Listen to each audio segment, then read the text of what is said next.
Good morning विद्यार्थी मित्रों। कक्षा 11 विषय भूगोल पाठ 12 जलावरण। पिछले वीडियो में हम लोगों ने ज्वार भाटे के बारे में पढ़ा। इस वीडियो में हम लोग ज्वार के प्रकार के बारे में पढ़ेंगे। दीर्घ एवं लघु ज्वार। प्रत्येक पूर्णिमा और अमावस को सूर्य, पृथ्वी और चंद्र सीधी रेखा में आते हैं। इससे सूर्य और चंद्र के गुरुत्वाकर्षण बल के आकर्षण से खींचकर समुद्री जल में ऊंची लहरें उत्पन्न होती हैं। इसे बड़े ज्वार आते हैं। इस ज्वार को दीर्घ ज्वार कहते हैं। ये दीर्घ ज्वार की परिभाषा है। सप्तमी और अष्टमी को सूर्य और पृथ्वी के साथ चंद्र समकोणीय पर आता है और इससे चंद्र के गुरुत्वाकर्षण बल के प्रभाव कम होता है।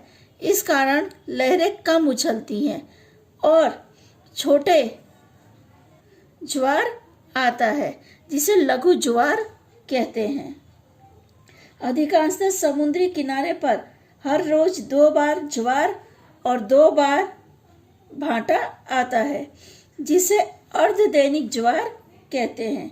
दिन में 1 से अधिक बार आता है तो उसे दैनिक ज्वार कहते हैं। मैक्सिको की खाई और पश्चिम ऑस्ट्रेलिया के किनारे पर दिन में 1 ही बार ज्वार आते हैं। कहने का अर्थ है कि पूर्णमासी और अमावस को जब सूर्य, पृथ्वी और चंद्र सीधी रेखा में होता है तब गुरुत्वाकर्षण बल अधिक होता है। गुरुत्वा बल अधिक होता है जिसकी वजह से दीर्घ ज्वार बनते हैं। और जब सूर्य और पृथ्वी, चंद्र समकोण पे आते हैं तो लघु ज्वार बनते हैं क्योंकि उस समय गुरुत्वा बल कम हो जाता है चंद्र का, जिसकी वजह से लघु ज्वार का निर्माण होता है। अधिकांशतः समुद्र के किनारे पर हर रोज 2 बार ज्वार और 2 बार भाटा आता है, पर कहीं कहीं पर दिन में 1 ही बार ज्वार आता है। गुजरात में ओखा के समुद्र में 2.5 मीटर ऊंचे ज्वार की लहरें उत्पन्न होती हैं। कनाडा की फंडी की खाई में ज्वार की लंबाई 15 से 20 मीटर ऊंची होती है, जो विश्व की सबसे ऊंची ज्वार का निर्माण करती हैं। कई बार प्रश्न पूछा जाता है विश्व की सबसे ऊंची ज्वार की ऊंचाई कितनी है, तो 15 से 20 मीटर की होती है।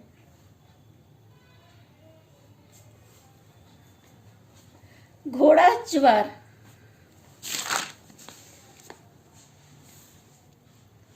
कुछ नदी के मुहाने में समुद्री लहरें प्रचंड गति से ऊंची दीवार की तरह नदी के प्रवाह के सामने आती हैं। ऐसी स्थिति को घोड़ा ज्वार के नाम से जाना जाता है। चीन में क्वांतंग नदी में होंगझो के पास विश्व के सबसे बड़े घोड़े ज्वार आते हैं। भारत में सबसे बड़ा घोड़ा ज्वार जो है वो गंगा नदी, यानी जिसे हम हुगली के नाम से जानते हैं, में कोलकाता के पास में आते हैं। ज्वार का महत्व। ज्वार मनुष्य के लिए अत्यंत उपयोगी है। कई स्थानों पर दीर्घ ज्वार के समय बड़े जहाज किनारे तक लाए जाते हैं।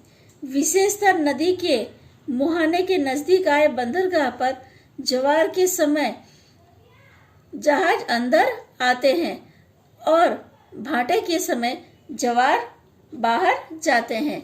ज्वार भाटे के समय मछुआरे समुद्र में आने जाने का आयोजन करते हैं।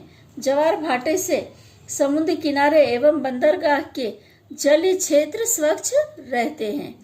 ज्वार के जल से प्रचंड शक्ति समाहित होती है जिससे विद्युत उत्पन्न की जाती है।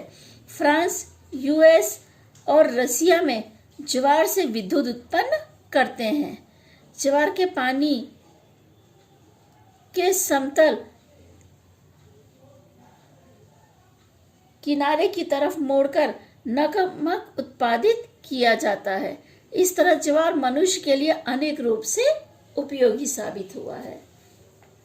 महासागरों की धाराएं, ये हमारा आखिरी टॉपिक है। हम लोगों ने इससे पहले 2 टॉपिक पढ़ा था। समुद्री के हलचल के अंदर समुद्री लहरें और ज्वार भाटे, और ये हमारा आखिरी टॉपिक है महासागरों की धाराएं। निश्चित तापमान पर निश्चित दिशा में निरंतर बहने वाले महासागरीय जल को या जल के विशाल समूह को महासागरीय धारा कहते हैं। महासागरों में उसका जल नदियों की तरह बहता है। इसका प्रवाह मार्ग निश्चित एवं स्थिर रहता है। ये धाराएं सतह से कुछ गहराई तक अथवा समुद्र जल से उसकी सतह की तरफ प्रवाहित होती हैं। धाराएं महासागरों से कुछ स्थानों पर स्पष्ट अलग दिखाई देती हैं। ये धाराएं महासागरों में व्यापक क्षेत्र में अनुभव की जाने वाली हलचल है। धाराएं गर्म और ठंडी होती हैं। हमने पहले भी पढ़ा था कि ठंडी और गर्म धाराएं समुद्र में प्रवाहित होती हैं। यानी धाराएं महासागरों में व्यापी क्षेत्रों में अनुभव की जाने वाला हलचल है। महासागरिक धारा कुछ स्थानों पर स्पष्ट एवं अलग दिखाई देती हैं। ठीक है विद्यार्थी मित्रों, इसके साथ ये टॉपिक पूरा होता है। आगे की चर्चा अगले वीडियो में करेंगे।